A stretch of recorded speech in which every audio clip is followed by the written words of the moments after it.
신약성경 347면 디도서 1장 3절 말씀입니다.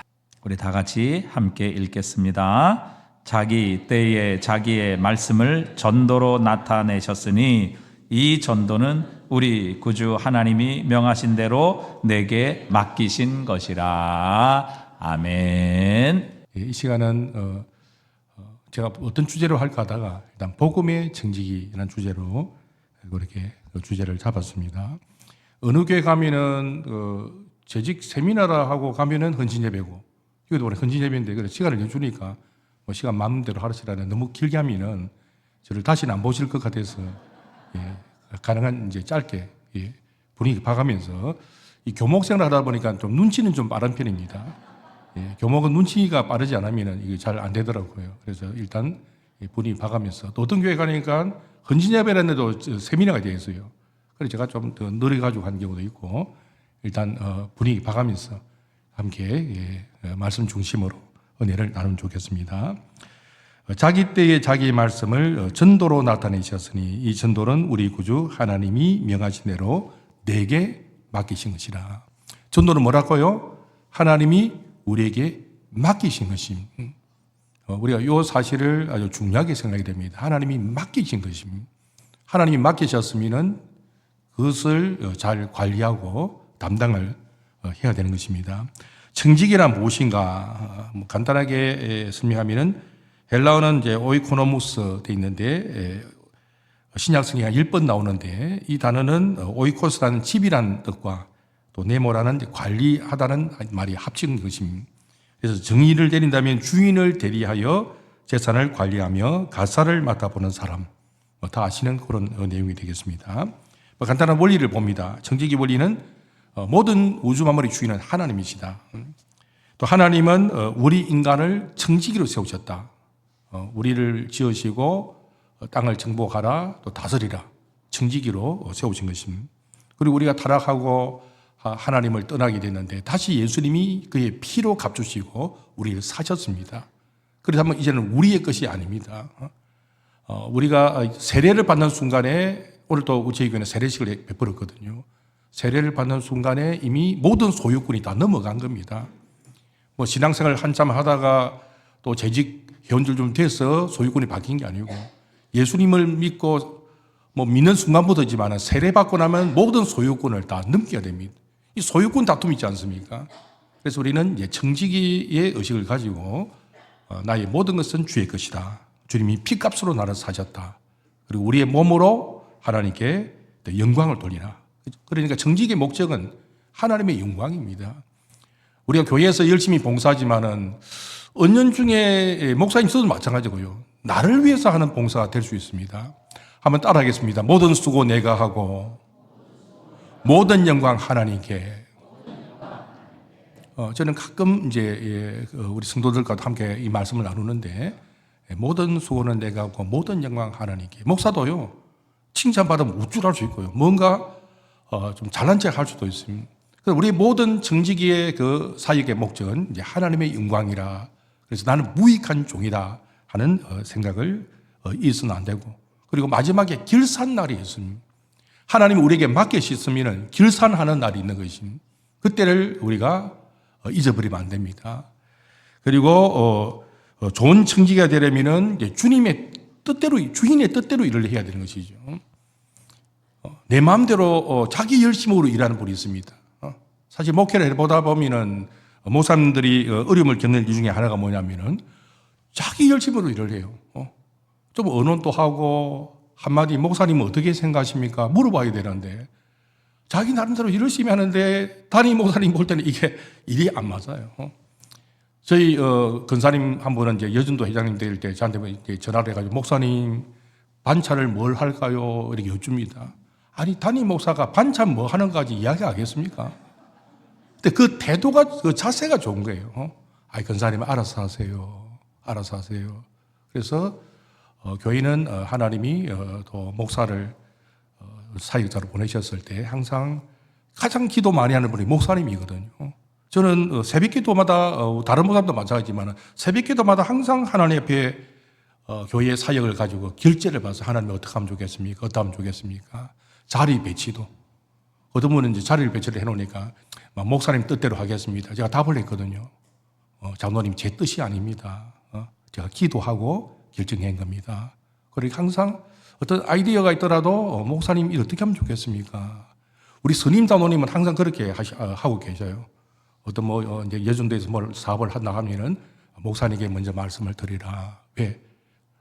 담임 목사가 가장 교회를 품고 기도하고 고민하고 새벽 기도 때 결제받고 하거든요. 그러니까 하나님의 뜻대로 어떻게 할까? 거기에 이제 초점을 안 맞추면 목회가 안 되는 것입니다. 그러니까 우리 재직 교원들도 항상 이제 목사님의 의견을 물어보고 어떻게 하면 좋겠습니까? 그런 교회가 사실은 성장하는 교회가 되어지는 것입니다. 충성스러워야 됩니다. 충성하면 막 열심을 낸다 생각하는데 이 피스토스라는 이 단어는 믿음이라는 그런 이제 의미가 있거든요. 그러니까 믿음직해야 됩니다. 믿음직한 재직이 돼야 되고, 그리고 자기가 받은 달란트가 있습니다. 어떤 분은요, 식당에 들어가면요, 스트레스 받는 분이 계십니다. 집에서 자기 이렇게 반찬하고 이런 것도 스트레스 받는 분이 식당에 가면은 스트레스 받거든요. 그러니까 은사가 다 있어요. 밥하는 은사가 있는지 모르겠는데, 어쨌든 식당에 들어가면은 이제 우리 교회 근사님들 보면 막 즐거워요. 지난 1월 7일 날 저희 하단교에서 부산노예 이제 신년 인사회를 했거든요. 우리 근사님들 중에 짱어국을 진짜 잘 끓이는 분이 계세요. 목사님들이 잡수시고는 장로님 잡수시고는 너무 맛있다는 것입니다. 그런 분은 식당에 들어가면 즐겁습니다. 그러나 식당에 예를 든다면은 좀 식당과 잘 안 맞는 분도 계세요. 그래서 각자 은사를 이렇게 배치해가지고 함께 어우러지는 달란트 중심으로 또 일을 해야 되고, 중요한 것은 또 갑질로 남게 되죠. 달란트 비유에 5달란트, 2달란트처럼 갑질로 남게 되는 것입니다. 5가지 청지기가 있습니다. 몸의 청지기. 우리의 몸도 우리 것이 아니거든요. 우리의 몸으로 하나님께 영광을 돌려야 되고, 또 거룩한 산 제물로 드려야 되고, 또 시간의 청지기죠. 세월을 아끼라. 시간이란 그 단어는 헬라어에 두 종류가 있습니다. 크로노스와 카이로스가 있는데, 크로노스는 흘러가는 시간입니다. 그리고 카이로스는 의미 있는 시간입니다. 그래서 세월을 아끼라 할 때는 값을 주고 시간을 사라, 구속하라, 그런 뜻이 있는데, 그냥 강물이 흘러가요. 그럼 바다로 흘러가 버린 것이 놔두면. 그러나 그것을 댐으로 만들면 수력 발전도 할 수 있고 농업 용수도 쓸 수 있고 하는 것입니다. 그래서 카이로스는 흘러가는 물을 의미 있게 만드는 것처럼 우리가 시간도 우리가 의미 있는 시간으로 아껴야 되겠고요. 그리고 재능의 청지기, 달란트가 있지 않습니까? 교회 봉사는요, 가능한 무급으로 해야 됩니다. 가능한. 교회가 어떠다 보니까 저희 교회도 운전하실 분이 안 계셔가지고 유급을 해도 안 와요. 너무 바쁘시다 보니까. 그래서 할 수 없이 이제 저희 부목사님들이 새벽기도 하고 하는데, 또 어떤 분은 직분자의 자녀인데 또 이제 봉사를 하도록 하는데 또 유급을 하는 경우가 없지 않아요. 저는 생각이 그렇습니다. 가능한, 정말 자녀들이 복을 받으려면 너희의 재능 기부해라. 저희 고신 목사 합창단을 얼마 전에 만들어가지고 지난 11월 19일 만들어서 어쩌다 보니까 제가 또 이제 단장이 되어 있습니다. 근데 저희 반주사님이 한양대 피아노과 수석을 나왔어요. 수석. 그런데 제가 이 자매를 재능 경북 지역의 영재 출신이더라고요. 이 자매를 제가 저희 교회 잠시 있기도 하신 분인데, 귀하게 보는 거는 이력서에 보니까요, 무슨 재능 기부 협회 회원이더라고요. 야, 이 자매가 되었다. 요새 잘 섬겨요. 그래서 물론 실력도 뛰어나면 좋지만은 이제 재능 기부하는 거, 물론 유급도 해도 되고요. 또 유급 해봤자 찬양대나 이런 데는 유급도 하지 않습니까? 사실 그 수고에 비해서 얼마나 참 우리가 사례를 많이 하는 것은 아닌데, 어쨌든 할 수만 있다면은 받은 것만큼도 섬기고 또 재능도 기부하고 그렇게 해야 될 것이고, 재물도 하나님의 것이죠. 그래서 몸, 시간, 재능, 재물, 또 한 가지는 오늘 생각하고 나서 복음의 청지기입니다. 복음의 청지기를 생각해 볼 때 전도하지 아니하는 죄, 전도하지 아니하는 죄가 얼마나 큰 죄가 될까? 고린도전서 9장 16절에 보니까 복음을 전하는 것은 마땅히 할 일이고 복음을 전하지 않으면 화를 당한다고 그랬습니다. 우리는 생각할 때 복음을 안 전하면 그냥 안전한 걸로 생각하는데 그렇지 않습니다. 그것이 죄가 된다는 것입니다. 에스겔 3장에 보면은 에스겔 선지자에게 하나님 말씀하셨거든요. 복음을 전하라 그랬습니다. 복음을 전해서 그가 깨달으면 감사하고 안 깨달아도 책임을 묻지 않는 것입니다. 그런데 만약 에스겔 선지자가 복음을 전하지 않아가지고 그 사람이 망한다면 어떻게 되느냐? 그 피값을 에스겔에게 묻겠다는 것입니다. 이게 사도행전 20장에 바울이 적용하는 말씀입니다. 바울은 이방인들에게 복음을 전했지만은 특히 가는 곳마다 유대인의 회당에 들어가서 복음을 유대인에게 전했습니다. 핍박을 받으면서. 그러면서 하는 말이 뭡니까? 모든 사람의 피에 대하여 내가 깨끗하다. 왜? 끓이김 없이 전했기 때문에. 우리 이웃이지 않습니까? 저도 늘 부담 가집니다. 언제 복음을 전할까? 왜 저분이 제가 목사인데 우리 동네에 제가 목사 아닌 줄 아는 사람은 거의 없는 것 같아요. 그러니까 어디서 담배 연기가 막 올라오는데 제가 따지질 못해요. 왜? 목사니까 참아야 되는 거예요. 동네 사람들 전부 보면 엘리베이터 타면 아이고 목사님 이러니까 담배 연기가 와도 참아야 되고 위에서 궁궐이도 참아야 되고 왜? 복음 때문에. 근데 만일 제 문 앞에 사는 분이 만약 지옥에 가가지고 지옥 문 앞에서 왜 지옥 가느냐? 제가 몰랐다고. 그래가지고 앞에 누가 살았느냐? 그 하당교회 김영한 목사가 살았는데 저를 만날 때마다 인사만 하지만은 복음을 전하니 전혀 없더라고. 그 피값을 누가 묻는다고요? 하나님 저에게 물을 수가 있는 것입니다. 제가 부산 외대에서 있기 전에 이제 성지공고 교목으로 2년 반을 했거든요. 교목 생활을 했는데 아이들에게 복음을 전합니다. 마지막 때 다 마지막 수업 복음을 전하고 확인시킵니다. 예수님이 여러분을 위해서 무엇을 하셨느냐 묻습니다. 마지막 수업 시간에. 그럼 아이들이 답합니다.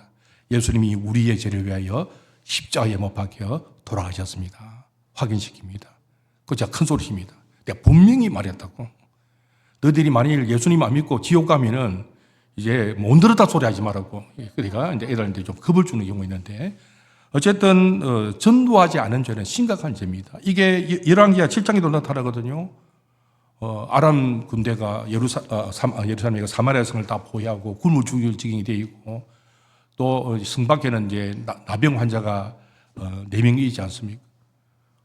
가만히 있어도 굶어 죽고 가서 아람 군대 가면 잡혀 죽을 수도 있고 이러나 저러나 우리가 죽으니까 가보자.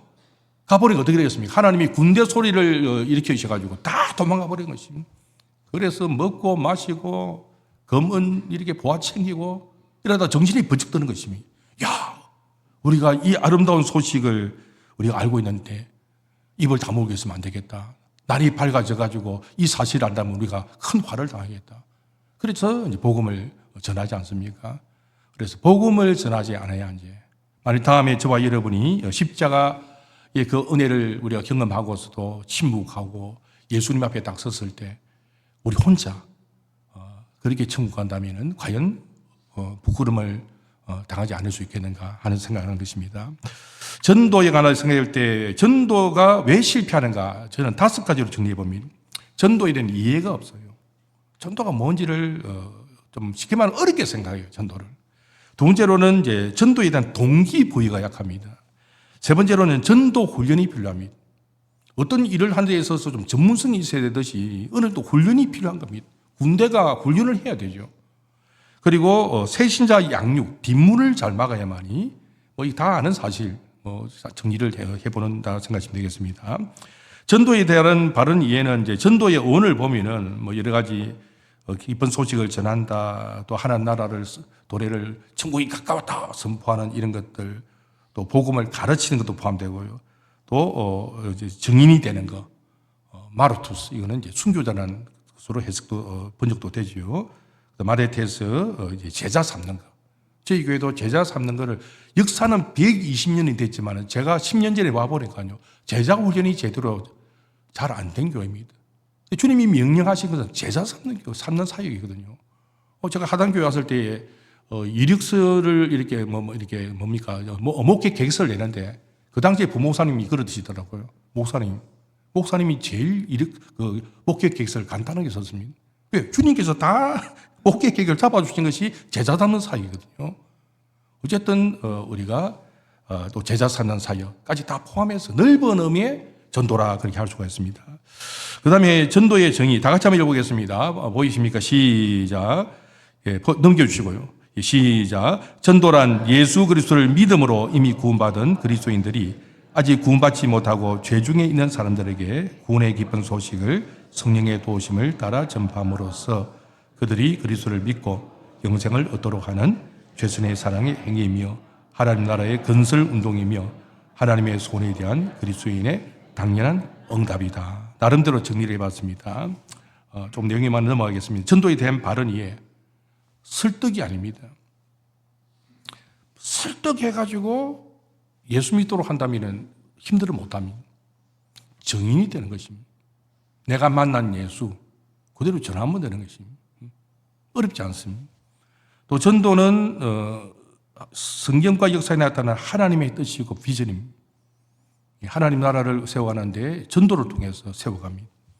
또 전도는 준비된 일꾼을 통해서 작정된 자를 구원하시는 하나님의 사역입니다. 내가 설득이 되는 게 아니고 하나님이 예비한 사람이 있습니다. 제가 개척교회를 전포동에 한 적이 있는데 어떤 자매가 이렇게 교회 왔어요. 사형리 가지고 전도를 했습니다. 복음을. 저는 제가 개척할 때 오면은 무조건 복음 전합니다. 그 사형리를 가지고 하니까 그냥 너무 쉽게 복음을 받아들여요. 문제는 제가 안 믿어지는 겁니다. 제가. 그분은 믿는다고 하는데. 그래서 하나님과 화목하는 길이라는 또 전도 책자 가지고 또 전했습니다. 우리 신자 믿는다. 그래 영접 기도를 시켰어요. 그리고 예배 시간을 가르쳐주니까 다음 날부터 새벽 기도를 하기 시작하는 것입니다. 그리고 보면 이제 전도를 하다 보면은 오히려 너무 쉽게 하나님이 예비한 사람들은 그냥 받아들이는 그런 경우가 있습니다. 그러니까 전도는 어렵지 않습니다. 전도지를 주는데 찢어버린 사람도 있죠. 그 사람은 아직 때가 아니든지 하나님이 택하신 백성이 아니든지 둘 중에 하나입니다. 그럼 전도 실패했느냐? 실패가 아닙니다. 어쨌든 우리가 복음을 그냥 아는 대로 전하면 되는 것이고, 그리고 전도는 성숙한 그리스도인들이 맺는 신앙의 열매입니다. 우리가 자녀를 갖고 싶어도 자녀를 못 갖는 경우 좀 안타깝게 생각하지 않습니까? 너무 쉬워요. 성숙한 그리스도인들이 어떻게 복음을 안 전할 수 있겠습니까? 그리고 우리가 사는 지상생의 목적이 무엇인가? 저는 제 나름대로 심각하게 고민해 본 적이 있습니다. 내가 왜 살아야 되는가? 가만히 생각해 보니까 천국이 훨씬 좋은 겁니다. 천국에 가면 걱정할 게 하나도 없거든요. 돈 걱정, 건강 걱정, 자식 걱정, 아무것도 안 해도 되는데. 저는 이제 은퇴가 사실은 올해 포함해가 3년 남았는데, 이때까지 한 번도 안식년을 해본 적이 없습니다. 부산 외대에 있을 때도 다른 교수님들은 다 안식년 주시는데, 우리 이사장님이 저한테는 안식년 안 주시더라고요. 9년이 있었는데, 근데 가만히 생각해보니까 천국에 가면 영원히 쉴 건데, 그래서 제가 얼마 전에 우리 교회 선포했습니다.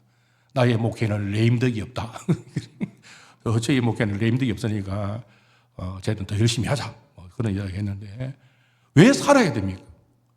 천국이 훨씬 더 좋은데, 아무리 생각해도 성경을 이렇게 살펴봐도 우리가 이 땅에 살아야 될 이유는, 이 고생 많은 이 세상에 살아야 될 이유는 복음을 전하는 것입니다. 하나님의 나라를 확장시키고 세워가는 것입니다. 직업이 무엇이든지 우리의 궁극적인 목적은 하나님 나라의 건설입니다. 그래서 우리의 목표가 같은 것입니다. 그래서 내가 왜 사느냐 하는 그냥 목적을 가지고 그냥 살아가는 게 전도입니다. 저는 그렇게 생각합니다. 살아가는 게 전도고, 전도는 어렵지 않다 하는 생각을 먼저 가야 됩니다. 제자 사는 사역의 결과는 골로새서 1장 28절에 잘 나타나 있지요. 우리가 그를 전파하여 각 사람을 권하고 모든 지혜로 각 사람을 가르치면 각 사람을 그리스도 안에서 완전한 자로 세우랍니다. 우리 해운대 신일교회 가니까 신일교회 보니까 저희 교회와 이게 목회 전체 방향이 같은 것 같아요. 10월 27일도 우리가 차 2대 올라가거든요. 해운대 신일교회 2대 올라가고.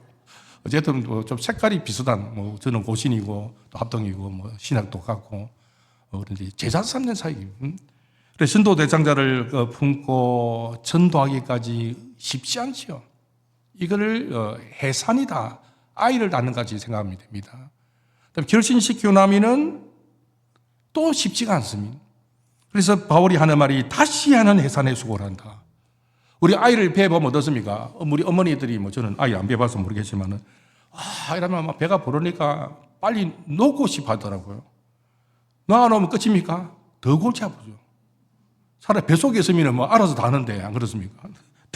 낳고 나니까 또 길에 기저귀에 갈아줘야 되고 양육하는 것이. 그리고 제자 삼는 게까지 초신자 교육, 제자 훈련, 그다음에 스스로 복음을 전할 수 있는 재생산할 수 있는 제자로 길러내는 것입니다. 이게 성경에 나타난 제자 삼는 사역의 개관이라 할 수 있습니다. 그다음에 전도에 대한 동기를 부여하면은 왜 전도해야 되는가? 간단하게 넘어갑니다. 하나님의 뜻입니다. 하나님의 아버지의 뜻은 아들을 보고 믿는 자가 영생을 얻는 것. 예수님도 전도하기 위해 오셨습니다. 아버지의 뜻이 전도입니다. 우리는 말만 하면 하나님의 뜻, 하나님의 뜻 하는데 하나님의 뜻은요. 사람들이 예수 믿고 영생을 얻는 것입니다. 왜 전도하는가? 지상 명령입니다. 명령은 책임이 따르고 그리고 상급이 있습니다. 전도하면 하나님이 100배로 채워주기로 약속하셨거든요. 그래서 전도하지 않으면 화감이 지고 전도하면 하나님이 복을 주시는 것입니다. 그리고 전도는 인류를 구원하는 유일한 방법입니다. 예수님만이 유일한 구원자이신 것을 믿으십니까? 대답이 약한 것 같는데. 예수님만이 우리의 유일한 구원자가 되신다는 것을 믿으십니까? 조금 낮았습니다. 한 번은 아주 오래전입니다. 제가 거제도 가가지고 이제 학예 봉사한 적이 있는데 우리 대학생들 데리고 한번 가가지고 어느 거제도입니다. 가서 이제 학예 봉사 활동도 하고 옛날에는 화장실 뭐 이렇게 부채질기니까 거기 또 소독도 해주고 또 연막 뻥 하면 효과가 있거든요. 그것도 해주고 이런 시절이 있었는데 어느 이제 마을을 이제 돌면서 우리 전도를 갔습니다.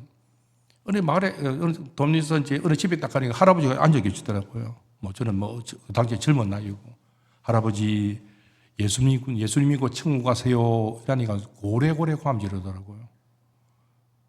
저도 목소리가 전편 아닌데 얼마나 목소리가 큰지 꼭 그 예수쟁이들은 예수만 믿어야 예수만 믿어야 구원받느냐 불교 믿으면 천당 못 가라 고함을 지르고 제가 놀래서 도망쳐 나왔습니다.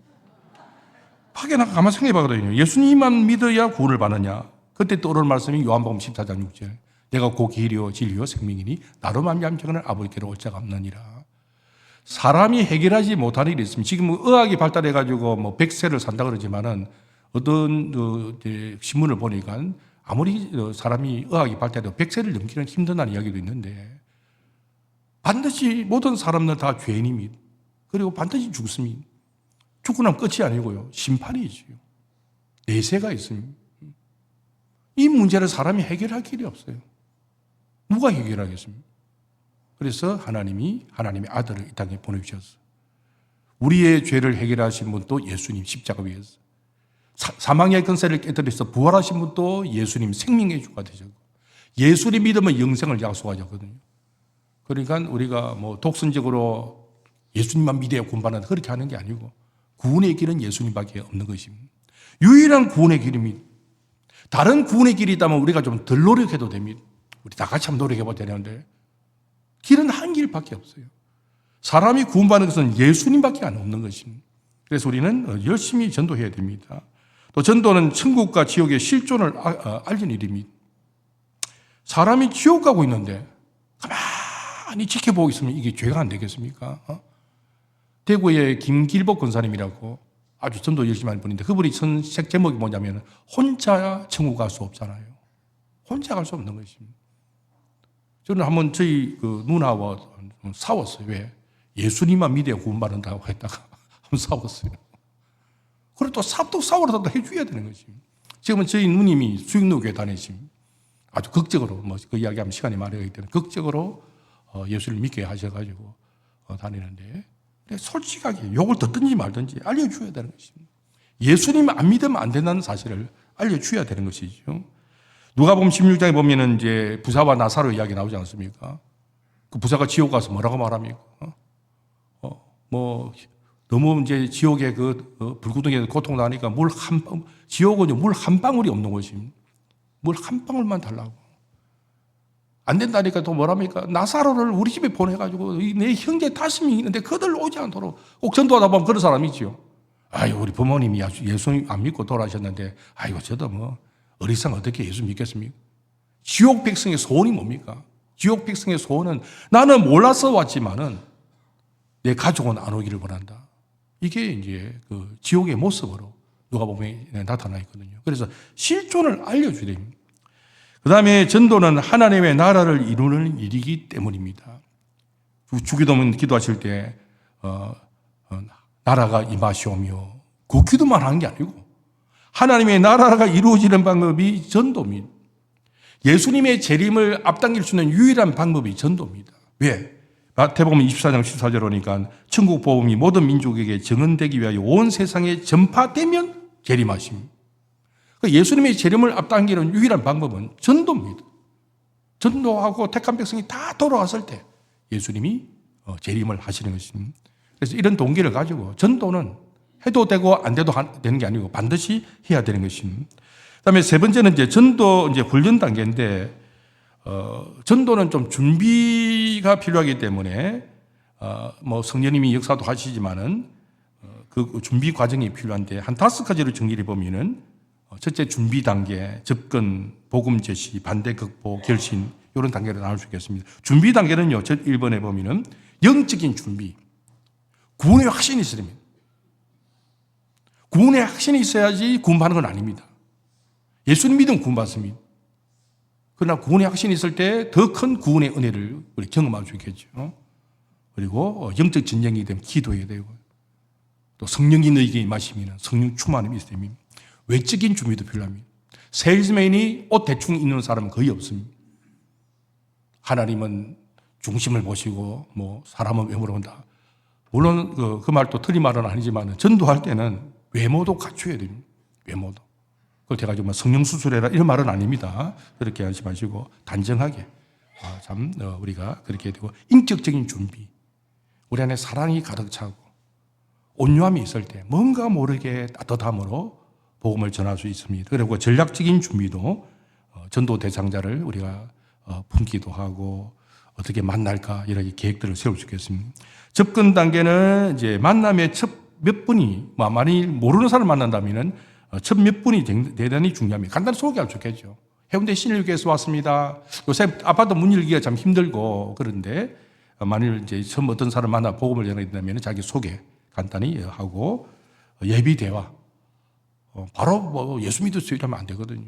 그래서 만일 이제 만남의 시간이 좀 이제 주어진다면 또 칭찬도 하기도 하고 또 강아지가 있으면 아이고 강아지 예쁘다 그러고 뭐 집에 이제 화초가 있으면 뭐 좋다 그러고 어쨌든 뭐 좀 예비 대화를 불어가면서 대등한 관계. 만일 커피숍에서 만난다면 반드시 벽을 우리의 뒤에 두어야 됩니다.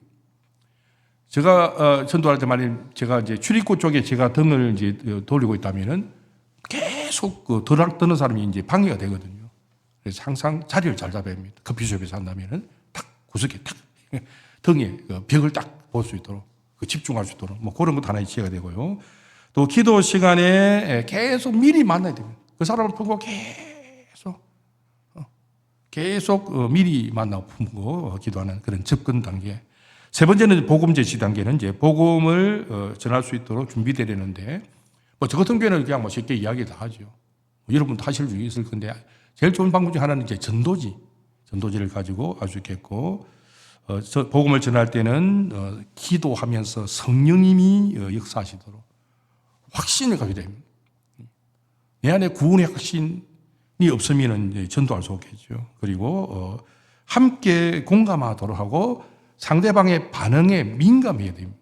어떻게 반응하느냐. 그래서 복음을 전하다가 이해되십니까? 뭐 그렇게 물어볼 수도 있겠죠. 이게 이제 간추린 복음 메시지입니다. 하나님은 하나님의 형상대로 우리를 만드시고 하나님과 교제하며 참 행복을 누리며 살도록 했습니다. 이제 하나님과 우리 사이가 갈라졌죠. 왜? 죄로 인하여. 그래서 우리는 결국 우리 인간은 불행한 삶을 살다가 또 마귀에게 묶여 살다가 그리고 죽음에 이르게 되어지고 죽음으로 끝이 아니고 심판과 그 위에 지옥이 있습니다. 영원한 형벌이 있습니다. 사람은 하나님을 만나려는 본성이 있습니다.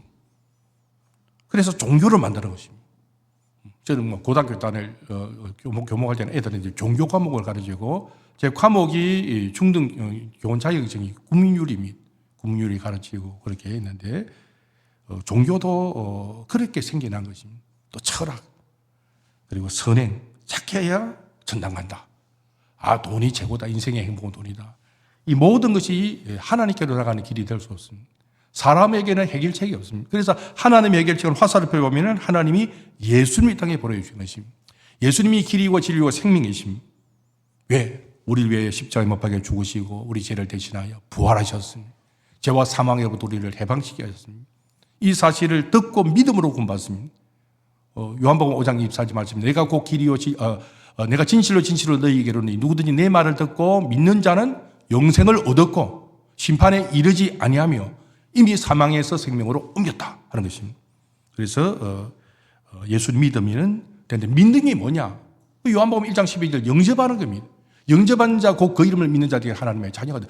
믿는 게 뭐냐 이렇게 할 때 잘 이해가 안 되거든요. 믿는 거는 예수님을 내 마음속에 모셔드리는 겁니다. 그렇게 해서 영접을 하도록 하는 것입니다. 반대 극복이 단계가 있습니다. 하다 보면 잘 들어주는 사람도 있고 질문하는 사람이 있는데 당황하면 안 됩니다. 환영해야 됩니다. 그리고 잘 들어줘야 돼요. 반대를 들어주고 맞습니다. 인정해 줘야 돼요. 그리고 나서는 이제 인정해 주면은 그 상대방이 마음이 풀리거든요. 그때 그러나 이래가 이제 반전을 기하는 겁니다. 그리고 질문했을 때 일단 환영하고 질문을 받을 때 그리고 질문을 잘 분별해야 됩니다. 쓸데없는 질문이 있습니다. 이거는 어떻게 하냐면 참 좋은 질문이 아니지만은 참 좋은 질문입니다. 그래 놓고는 나중에 그 이야기 한번 해보겠습니다 하고 나중에 복음 전하고 이 이야기를 다룰 필요가 없습니다. 간단한 질문. 독생자가 누굽니까? 독생자가 뭡니까? 예수님을 그 정도는 이야기할 수 있겠죠. 그렇게 지혜롭게 하고 반대 질문. 오늘은 준비를 하지 않았는데 이 반대 답변도 다 준비가 될 수가 있겠습니다.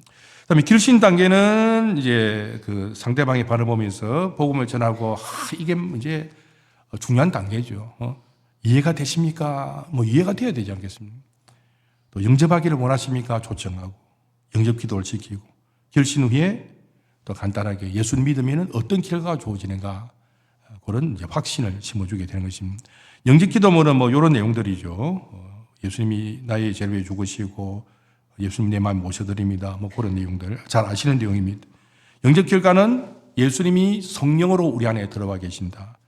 그리고 우리의 모든 죄가 사함받았다. 또 영원한 생명을 얻게 됐다. 하나님의 자녀가 됐다. 그리고 하나님이 주시는 풍성한 삶을 누리게 되었습니다. 그렇게 하고 거기에 이제 즉석양육 메시지죠. 또 다르게 설명하면 성령의 내주하심, 사죄의 확신, 구원의 확신, 신분의 변화, 하나님의 자녀가 되었다. 생활의 변화, 풍성한 삶을 누리게 되었다. 신앙 성장은 성령을 읽어야 됩니다. 기도해야 됩니다. 기도도 간단하죠. 기도도 하나님 아버지 감사합니다. 용서해 주세요. 도와주세요. 예수님이 기도하면 아멘. 그런 내용들. 그리고 성도들 간의 교제가 필요합니다. 또 다른 사람에게 복음을 전할 때 우리 믿음이 자랍니다. 꼭 중요한 것은 예배에 빠지지 마세요. 그렇게 시간이 되면 이제 고민을 할 수가 있겠습니다. 소유가 중요하죠. 애를 놓고 나서. 그래서 적석 양육이 필요하다 하는 겁니다. 자, 그 다음에 전도 전략입니다. 다 교회에서 하는 이야기들입니다. 한생명 전도 운동. 1+1. 어디 많이 들으셨죠? 어디 가면? 슈퍼마켓 가면. 우리 집에는 1+1 아는 사람 큰일 납니다. 집에 못 들어갑니다. 제가 보고 이제 1+1.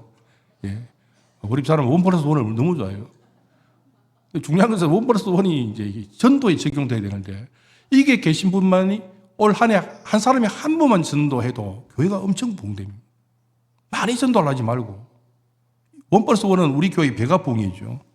적어도 한 10명 정도 전도 대상자를 계속 이렇게 품고, 손가락으로 기억하시든지, 계속 이름을 부르며, 다 아는 내용들이죠. 기도하고.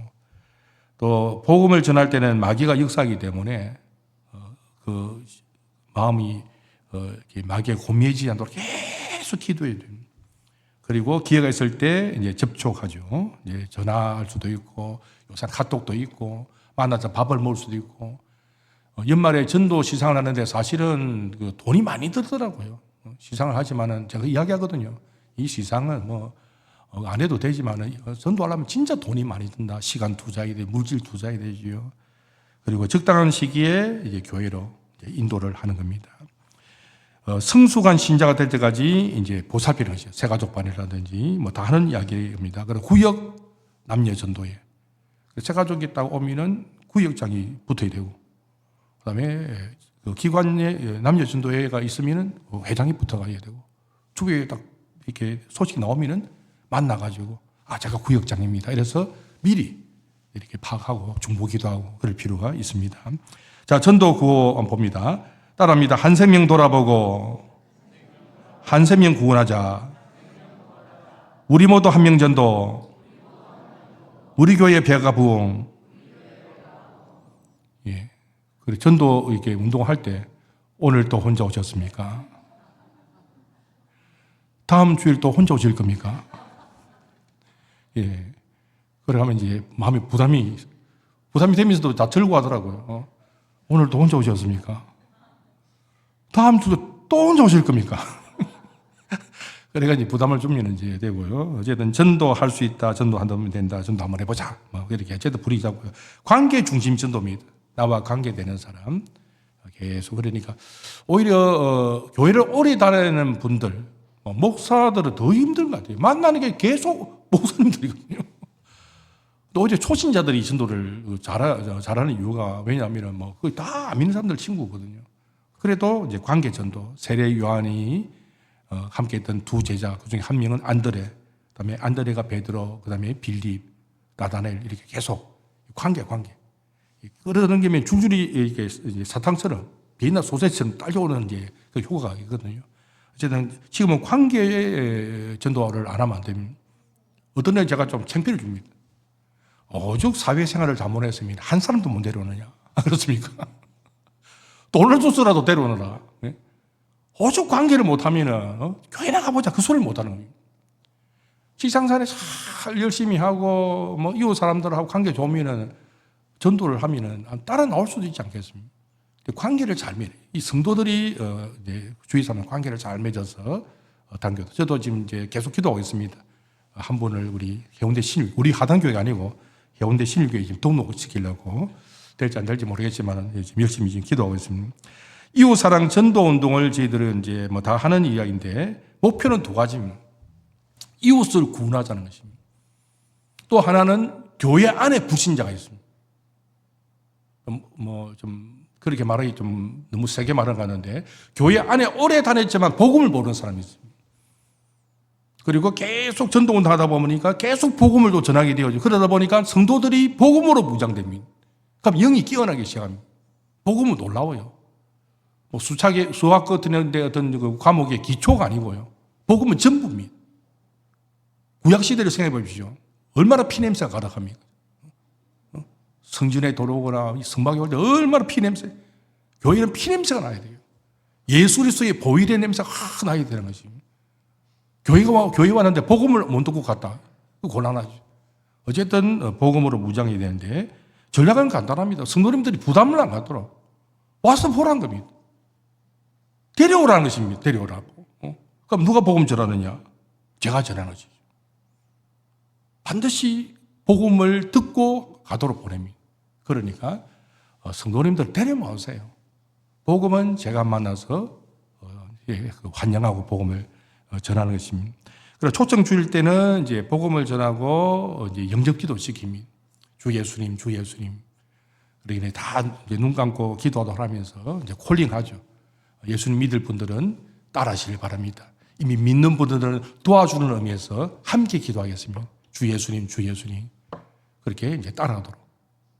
그렇게 이제 하고, 예배 후에는 이제 초청잔치 같은 경우에는 제가 만나서 환영도 하고, 다 하는 이야기죠. 선물도 주고. 그래서 반드시 그 교회 오면 복음을 듣고 갈 수 있도록 그렇게 하고, 시상은 다 하는 대로 인도상, 등록상, 또 우수구역상, 그렇게 구역끼리 좀 경쟁을 하도록 그렇게 하기도 합니다. 새신자 양육 시스템은 다 교회가 하는데 뒷문을 잘 막아야 됩니다. 새신자 양육은 바울이 말했듯이 다시 하는 해산의 수금입니다. 어디까지? 그리스도의 형상이 이루기까지. 새가족부가 이제 정말 중요하죠. 그래서 올해는 저희 교회가 새가족부가 성교국에 들이는 것을 떼내가 새가족위원회를 다시 만들었어요. 왜냐하면은 저와 새가족부를 하는 우리 여전도사님이 저하고 같이 은퇴합니다. 그럼 새가족들을 파악할 수 있는 교육자가 없을 수 있어요. 그래서 장로님을 한 분을 붙여가지고 장로님 제가 은퇴하더라도 이 새가족들을 장로님 잘 파악하셔야 됩니다. 그래서 이 장로님은 새가족부만 맞습니다. 다른 거 안 맞고. 그래야지 뭐 다음에 이 목사님이 오시든지 또 교육자가 바뀌더라도 장로님이 알아서 다 이렇게 관리할 수 있도록 그렇게 하는데 본을 보여야 되죠. 본을 잘 보여야 됩니다. 초신자들은 먼저 믿는 사람들을 보고 믿거든요. 그 다음에 믿음이 약하니까 이제 젖을 먹이고 단단한 식물 먹이고 또 성숙한 그리스도인으로 자립시키는 거. 이건 개인 양육이나 교회 양육이 다 하는 일 아닙니까? 그래서 저희 교회는 이제 새가족반을 이제 새가족위원회로 올해는 이제 좀 변화를 줄 거예요.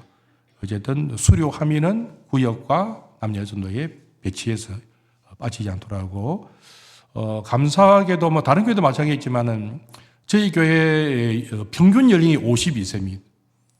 60세 이상이 저희 교회는 50%입니다. 그리고 10세 그 밑으로가 22%. 그나마 좀 우리 해운대 신일교도 보니까 젊은 분들 계시는데 그나마도 좀 나은 편인데 이 10대 밑으로는 대학만 가면 또 교회 안 나올 수도 있거든요.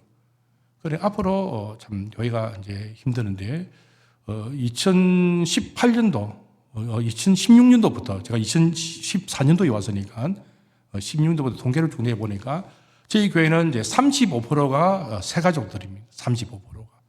그리고 정착률은 한 75%. 어쩔 수 없어요. 100%는 채울 수는 없습니다. 그래서 제 75% 그렇게 유지되는데 그나마도 뭐 저희 교회도 좀 오래됐지만은 21년 전에 지은 교회 돼가지고 참 보니까 해운대 신일교회 너무 좋아요. 와, 이 건축이 보통 제가 원래 공대 좀 다니고 저희 아이가 건축을 하거든요. 야, 대단하다. 건축한다기보다 건축 전공을 해가지고 독일에 갔다가 지금 이제 또 시험도 치고 해야 되는데 그래도 우리는 오지 않습니까? 새가족 오지요? 해운대 신일교회 새가족 안 옵니까? 오지요? 개축교회는 어떤 줄 압니까? 개축교회는 이렇게 말합니다. 신천지라도 와도 좀 왔으면 좋겠다. 하도 안 오니까. 신천지라도 좀 와가 앉아있으면 좋겠다. 그 정도입니다. 그러니까 우리가 저희 교회도 뭐 그 교회 건물이 있으니까 사람들이 찾아오거든요. 그래서 어쨌든 좀 전도를 우리가 열심히 해야겠습니다. CCC 전도 철학은 성공적인 전도는 성령님의 능력 안에서 그리스도만을 전하고 그 결과를 하나님께 맡기는 것이다. 내가 하는 게 아닙니다. 내가 이제 성령의 능력을 의지하고 전도하고 결과는 하나님이 영생을 주시로 작정된 날 믿도록 그렇게 하시는 것입니다. 요 사진은 이제 새가족반 우리 이제 수료하고 하면 이제 그 수료와 동시에 또 환영식을 합니다. 1층 또 휴게실에서 밥을 같이 먹고 좀 반찬을 좀 낮게 해주고 선물도 주고 그렇게 새가족들한테 뭐 다 하는 교회들이 하는 일들입니다. 그럼 놀라운 거는 이제 늘 이런 건 아닌데 2022년 10월 달에 조옥현 할머니하고 최정자 할머니가 오셨어요. 이분이 오신 지가 얼마 안 됐는데 2023년도에 조옥현 성도는 116명을 인도하셨어요. 최정자 성도님은 102명을 인도해가지고 서로 경쟁이 돼가지고 이 할머니들이 어디서 사람을 이렇게 데려올지 모르겠어요. 초신자가. 올해도 작년이죠. 작년 말에도 보니까 조옥현 할머니 역시 1등에 84명. 그리고 이제 최정자 교원은 이제 좀 약하게 4등 그렇게 했는데 이 조옥현 할머니가 처음 오셔가지고 이제 그러기에 작년 초가 되겠네요. 아니 교육자들 식사 대접한다고 그래가지고 아니 초신자가 그래가 요번에 또 밥 사준다 해가지고 지금 날짜를 못 잡고 있습니다. 그리고 자기가 전도한 사람이 또 전도한 사람 읽어가지고 밥을 사는 거예요. 그렇게 자기가 나오고 자기가 전도한 사람, 그 사람이 또 전도한 사람 이래가지고 묶어가지고 우리 동네도 외식 1번가 하거든요. 그래 어쨌든 밥을 사주고 하는데 그러니까 어쨌든 하나님이 하신 일은 놀라워요. 항상 우리가 이런 건 아니지만은 또 초신자가 더 많이 데려와서 이렇게 되니까 이제 다른 성도들이 부끄럽기도 하고 자극을 받게 되는 것입니다. 그래서 하나님이 어떤 이렇게 이제 분을 통해서도 이렇게 역사를 하시는 것 같아요. 자, 복음 메시지를 좀 정리해 봅니다. 참된 행복의 초대, 다 아는 내용인데 한번 정리를 해보겠습니다. 수고하고 무거운 짐진 자들아 다 내게로라 내가 너희를 쉬게 하리라. 초대받아 오셨지요. 사실 초대를 원하시는 분은 예수님이십니다. 예수님이 정말 우리가 행복한 삶을 살기를 원하십니다. 정말 당신은 진정으로 행복하십니까? 물론 행복하실 때도 있을 것입니다. 인생 힘들죠. 때로는 참 얼마나 참 인생이 힘듭니까? 불안하기도 하고 우리 인생이 실패를 맛보기도 하고 좌절을 당하기도 하고 참 허무하지 않습니까? 우리는 항상 마음에 빈자리가 놓여 있습니다. 채울 수 없는 빈자리. 때로는 또 질병으로 또 고통당하고 결국 우리 인생은 사망으로 끝난 게 우리 인생입니다. 간단합니다. 그냥 병원에 가가지고 심장급 박동이 삐어 끝납니다. 그게 우리 인생이 끝이 되는 것입니다. 결국 인생을 요약하면 생로병사입니다. 저는 장례식을 치를 때마다 늘 그렇게 생각합니다. 나의 장례식이 어떻게 될까? 나의 장례식에 와서 사람들이 뭐라고 할까? 그 목사, 지독한 목사 잘 죽었다. 이렇게 할까? 아쉬워할까? 인생의 평가는 장례식 때 나타나는 것입니다. 생로병사입니다. 그래서 지혜의 왕 솔로몬은 하는 이야기가 차라리 태어나지 않는 게 낫다. 그렇게 말을 할 정도로 인생은 힘든 인생입니다. 모든 인생에 가는 길, 그림을 딱 그려보면 이제 요람으로부터 무덤에까지. 그렇게 인생. 나이가 들어보니까요. 이전에 감사하지 못했던 것이 제가 요사이 감사를 하게 됐네요. 첫째, 걸어 다닐 수 있다는 거. 계단 오르내리는 게 감사하고요. 저희 아내는 수술을 해가지고 오르나가는데 내려오는 잘 못 내려오거든요. 그것도 핀 뽑는 수술을 해야 되는데, 계단 오르는 감사. 또 고기 씹어 먹을 수 있는 게 감사하고. 또 하나 감사한 게 뭐냐면 집 찾아갈 수 있는 게 감사하고. 맨날 안녕 문자 오지 않습니까? 길 잃어버린 사람. 어쨌든 우리 인생이 이렇게 흘러가는 것입니다. 왜 인간은 불행한 삶을 살다가 결국 죽음으로 인생을 끝내야 하나요? 한 번은 법륜 스님에게 어떤 분이 물었습니다.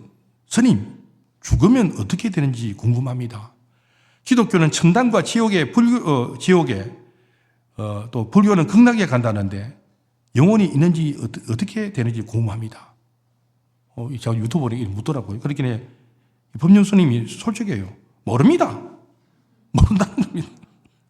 아니, 이런 훌륭한 스님이 모른대요. 죽어서 좋은 데로 간다고 생각하면 좋은 데로 가고, 죽어서 안 좋은 데로 간다고 생각하면 안 좋은 데로 가는 겁니다. 이왕이면 좋은 데로 간다고 생각하고 해야 마음이 좋습니다. 이게 불교입니다. 성경은 인생의 문제를 정확하게 알려주고 참된 행복의 문제를 가르쳐 줍니다. 요거는 이제 에덴 동산, 벤젤 피터가 그린 에덴 동산의 아담과 이브의 모습. 하나님은 낙원에 우리가 살도록 영원히 하나님과 행복하게 교제하며 살도록 만드셨습니다.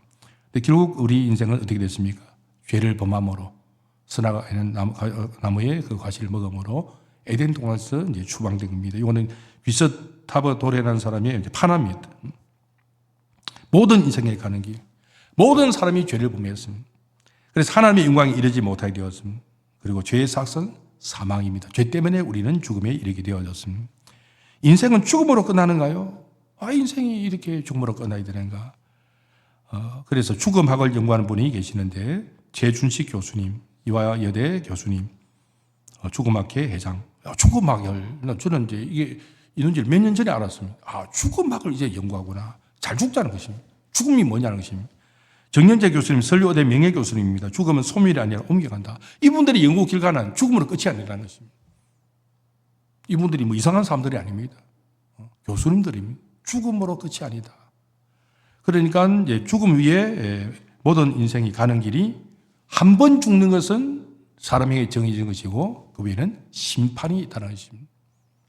영생에 대한 심판도 있고 또 영벌에 대한 심판도 있지요.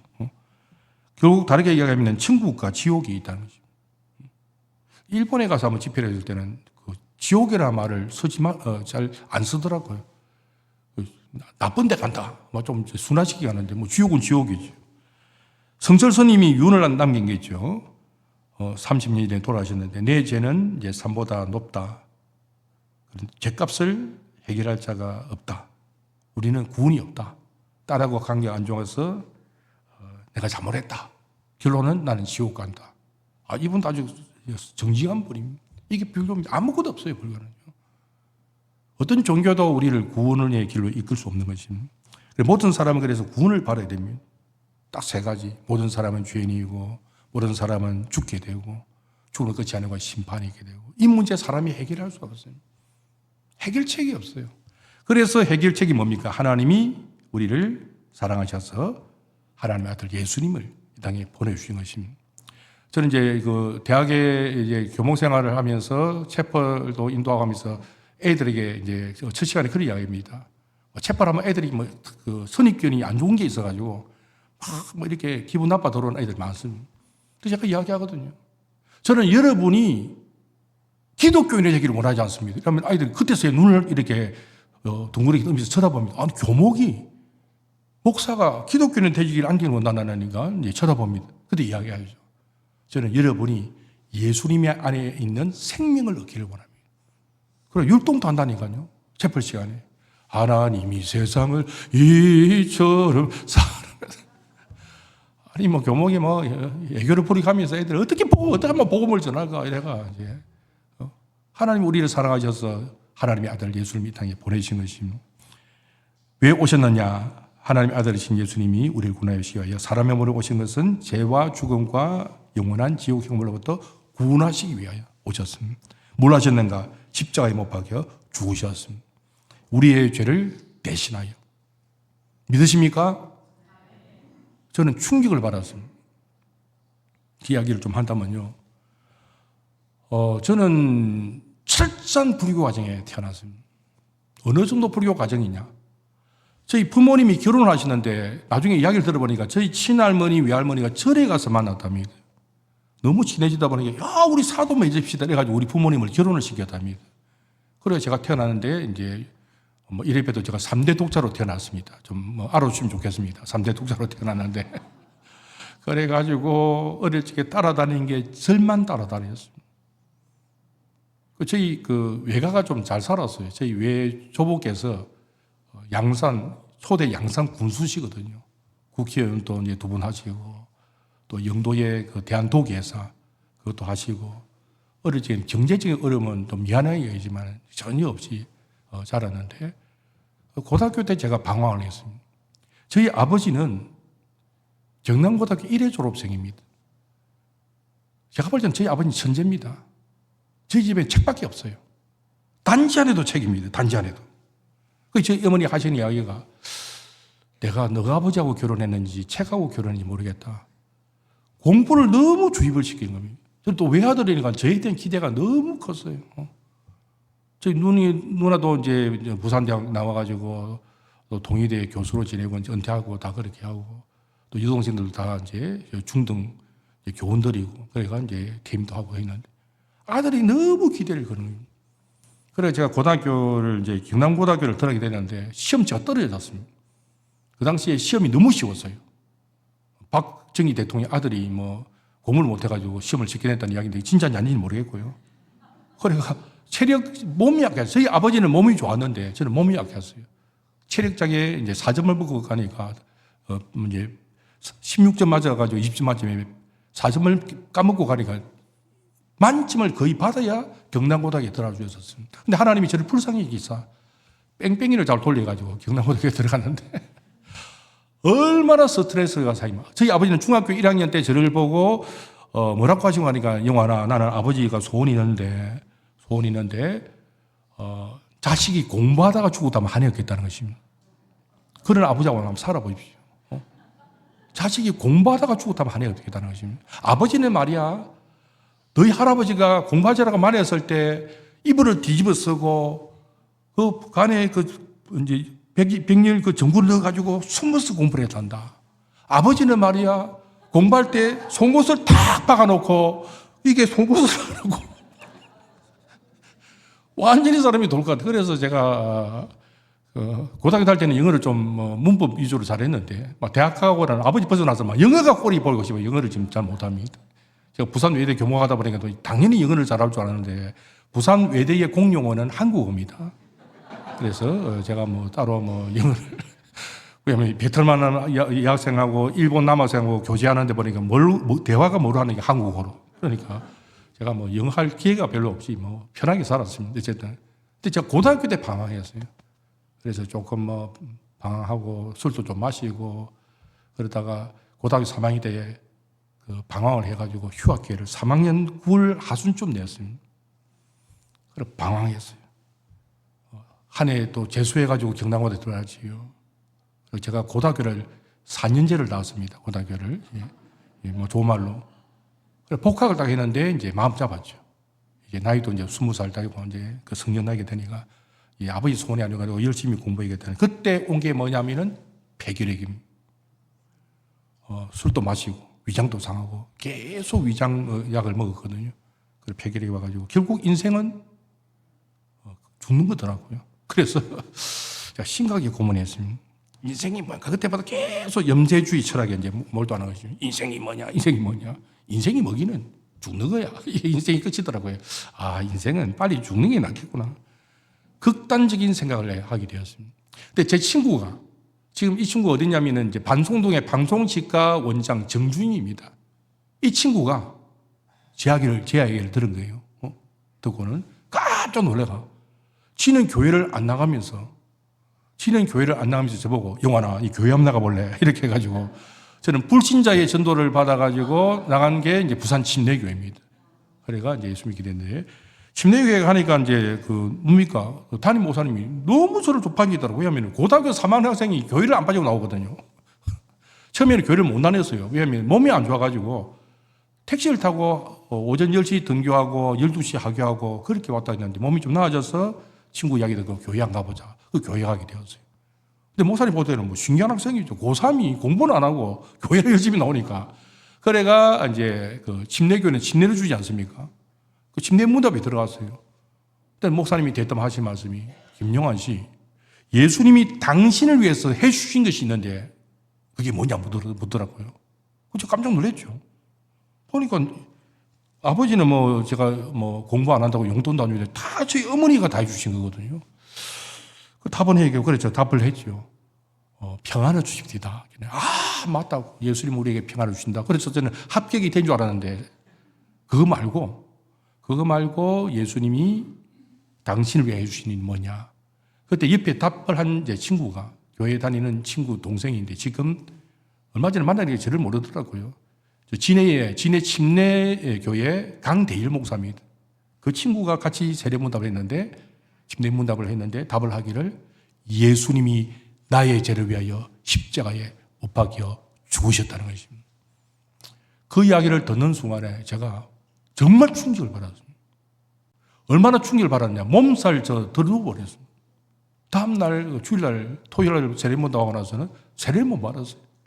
그 다음부터는 막 예수님이 나의 죄를 위해 죽으셨다는 걸 알고 내가 예수님 영접하고 나니까 걸어가니까 날아가는 기분으로 다녔습니다. 얼마나 참 기쁜지. 그리고 침례교회는 자주 이제 침례를 주기 때문에 그 다음 한 달 후에 또 사람이 많고 하니까 침례를 이제 또 베푸는데 또 침례문답 들어갔어요. 이제는 자신이 있죠. 왜 자신 있습니까? 답 다 아니까.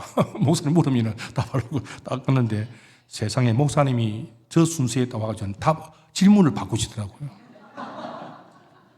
뭐라 바꾸신 거니까 김영환 씨, 예수님 위해서 죽는다면 죽을 수 있겠느냐? 아니 세상에 아직 세례도 안 받은 사람이 어떻게 목사님이 그렇게 물을 수 있습니까? 그것도 저보고만 다른 사람 안 묻고 내가 뭐 목사님께 지킨 것도 아니고. 그래서 제가 그때는 너무 기쁘기 때문에 죽겠습니다. 그렇게 고백을 했습니다. 지금 같으면 좀 생각해 보겠습니다. 뭐 그러지 모르겠는데. 그래서 제가 왜 이야기하냐면은 예수님이 나의 죄를 위해 죽으신 사실, 또 목사님이 물으신 말씀, 예수님이 당신을 위해서 뭘 해주셨습니까? 예수님 위해 죽을 수 있겠습니까? 이 음성이 요사이도 들립니다. 기도 전에 있으면 내가 널 위해서 뭘 해주느냐? 네가 날 위해서 죽을 수 있겠느냐? 그 음성이 항상 남아있는 겁니다. 그래서 이날까지 살아오면서 때로는 흔들리기도 하지만은 예수님이 나 같은 죄를 위해 십자가 못 박혀 죽으셨다. 그리고 나는 예수님 위해서 죽어도 한이 없다. 바울처럼 살아도 주를 위하여, 죽어도 주를 위하여, 살아 죽으나 내가 주의 것이다. 뭐 그렇게 예수를 믿게 됐는데 예수님은 우리 위해 죄를 위해 죽으시고 그 다음에 하신 일이 뭡니까? 3일 만에 다시 살아나셨습니다. 이 사실이 없다면 진실이 아니라면 가짜 뉴스라면 저는 오늘부터 목사 안 합니다. 뭐라고 합니까? 안 그렇습니까? 예수님은 살아나시기 때문에 하나님의 아들로 인정을 받으셨습니다. 이제 누구든지 그러므로 예수님 믿으면 구원을 받습니다. 너희가 그 은혜에 의하여 믿음으로 말미암아 구원을 받았으니 이것이 너희에게서 난 것이 아니요 하나님의 선물이다. 사람이 얻을 수 없는 겁니다. 하나님이 선물로 믿음으로 구원에 이르게 한 것입니다. 그래서 선물은 어떻게 받습니까? 주민은 감사합니다. 영생의 선물 넘겨주시고요. 그냥 받으면 되는 것입니다. 뭐 선물을 주는데 안 받으면 주는 사람 더 기분 나쁘겠죠. 감사합니다. 받으면 되지 않습니까? 예수님은 우리에게 생명만은 아니라 풍성한 삶을 주실 것을 약속했습니다. 많은 분들은 예수 믿으면 재미없는 줄 아는데 그건 안 그렇습니다. 예수 믿으면 세상 즐거움은 사라져도 아무런 문제가 없습니다. 저는 수산 대학 다닐 때 이제 기도 어쩌다가 또 저는 어쩌다가 회장 되는 데 많습니다. 3학년 선배가 회장이 됐는데 제가 2학년 때 좀 대학을 늦게 돌았다 해가지고 회장을 받았는데 그 제도에 학예봉사 갔는데 제가 냉동화가 일기거든요. 제 친구가 따라왔어요. 가자 해서 불신 친구인데 가자 이랬어요. 그래 따라왔더만은 이틀 되는 날 딱 이 친구가 도망가겠다는 겁니다. 왜 따라올 때는 이제 왜 가는데 이러니까 무섭다는 거예요. 너무 무섭다는 거예요. 뭐가 무섭는다는 게 어떻게 기독학생에는 술도 안 마시는데 형제와 자매가 이렇게 즐거워하고 이렇게 서로 섬기고 거룩한 두림이 임하다는 것입니다. 다른 어떤 종교단체는 갔다 오면 싸거든요. 갔다 오면 싸거든요. 그러니까 예수 믿으면 뭐 술도 빌려오고 뭐 담배 피우는 사람도 교회 나오라면 됩니다. 막 끊어지게 되어 있어요. 물론 계속 피우는 사람도 있겠지만은 어쨌든 술도 재미없고 어쨌든 예수 믿음 풍성한 삶을 우리에게 주시는 것입니다. 수고하고 묵은 짐자들아 다 내게로 오라 내가 너희를 쉬게 하리라. 그래서 우리는 각자의 길을 선택이 됩니다. 멸망의 길로 갈 것인가 영생의 길로 갈 것인가. 물을 먹이려면 강가에는 끌고 갈 수 있지만 먹는 것은 자기가 먹어야 되거든요. 우리가 예수님 믿는 것도 자기가 영접을 해야 됩니다. 영접 기도문은 이런 내용들로 따라하기도 할 수 있겠죠. 그것은 초청하고 자 기도하겠습니다. 먼저 믿는 분은 도와드리는 면에서 따라해 주세요. 주 예수님 나를 사랑하지 나를 사랑하셔서 이렇게 영접 기도를 지킬 수 있겠습니다. 믿고 나면 되는 앞에 반복되죠. 예수님이 우리 안에 들어와 계십니다. 죄사함을 받았습니다. 영생 또 하나님의 자녀 풍성함 누리게 됩니다. 그리고 이제 마무리하면서 인생의 방향은 예수 그리스도를 만나면 끝나고 신앙의 방향은 건강교회를 만나면 끝납니다. 가능한 하단교회를 나오신 것도 좋지만 혹시 해운대에 계신 분이 계신다면 해운대 신일교회 하면 제가 볼 때 목사님도 참 좋으시고 성도님들 참 좋고 거기로 가시면 되겠습니다. 저는 그렇게 소리를 대고 많은 사람을 옳은 대로 도로게 한 자는 빛과 같이 영원토록 빛나리라. 그러니까 우리가 청지기 사명을 감당하는데 재직 회원들이 다른 건 다 잘하는 것 같아요. 교회에서 봉사도 열심히 하는데 하나님이 가장 기뻐하시는 게 뭡니까? 100마리 양 가운데 한 마리 양이 돌아올 때 너무 기뻐하시는 거죠. 하나님은 천하보다 그 귀한 생명을 건지셔가지고 어느 교회에 보낼까 생각하는데 맨날 어느 교회 가니까 싸우기만 싸우고 새가족이 가는데도 뭐 본체 많지 않고 새가족 가면 오는 값에 가면 가는 값에 이런 교회는 부응이 안 되는 거예요. 교회가 아이가 태어나면 어떻습니까? 항상 아이 중심으로 모든 환경이 바뀌지 않습니까? 그 새가족에 대한 이렇게 그리고 특색이 없어야 됩니다. 우리 교회도 얼마 전에 제가 좀 강하게 얘기했습니다. 해운대 신흥교회는 이제 안 그러시겠죠. 우리 하동교회는 이제 역사 하루 오래되다 보니까 좀 좋은 점도 있지만 안 좋은 점도 있는 것 같아요.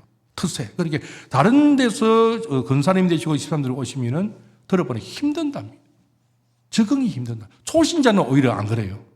새로운 분들은 우리 새가족위원회가 이제 새가족과 잘 도와주니까 막 하단교회 같은 경우도 이러는데 직분을 가지고 오는 분들은 뭔가 힘든다 그럽니다. 일종의 특색이 있거든요. 그리고 새가족이 오면 항상 새가족 중심으로 오면 오는 값에 가면 가는 값에 또 기죽이고 이러면 안 되고요. 어쨌든 새가족 중심으로 하고 서로 따뜻하게 사랑을 나눌 때 교회가 성장하는 것입니다. 제 이야기, 우리 교회 이야기 좀 하지만 우리 교회는요, 저는 멋모르고 하단교회 왔습니다. 부산 외대를 이제 제가 뭐 어쩌다 보니 하나님이 또 떠나게 돼 하셨는데 갈 데가 없었어요. 제가 만 56세니까 부산 외대 그만둘 때 이력서를 낼 데가 없어요. 전부 다만 55세라 목사님이. 그래서 낼 데가 없는데 우리 하단교회 보니까 45세 이상 상한선이 없어요. 희한한 교육이 다 있네. 이래가 제가 이제 하단교회를 오게 됐는데 왜 하단교회가 이력서가 많이 안 들었냐? 참 힘들었어요. 뭐 교회가 막 난장판이 되었어요. 그 제가 민형사 재판을 다 받았거든요. 그래서 지금 부산 노예에서는 제만큼 법적인 문제를 잘 다루는 사람도 없을 정도로 제가 경험을 많이 했습니다. 그래서 지금 제가 주로 맡은 일이 노회장을 안 시켜주고요. 뭐 기소위원회라 이러고 기소하고 그렇게 하는데 어쨌든 힘들었습니다. 왜 교회가 싸워요? 옆에 분들 인사 나누겠습니다. 예수님의 사랑으로 사랑합니다. 진짜입니다. 가짜 너무 많아요. 오늘 교회에 사랑이 없어요. 그러면 교회는 성장 안 합니다. 그래서 서로 이제 목사님 중심으로 재직위원들 다 붙여서 또 전도할 때, 제가 볼 때는 뭐 수육노교회도 뭐 좋은 집에 수육노교회를 꼭 선호하는 건 아니더라고요. 우리가 교회 아담하게 서로 사랑하면 우리 교회도 그렇습니다. 호산노 갔다가 호산나 간 사람들도 있지만 호산나가 안 맞아서 오는 분도 계십니다. 각자 이제 생각이 다른 것 같아요. 좋은 분위기, 좋은 건물, 좋은 목사님 이렇게 해서 어쨌든 해운대 하면 해운대 신익교회 우리 올 한해 놀라운 붕역사가 일어나기를 주의 이름으로 축원합니다.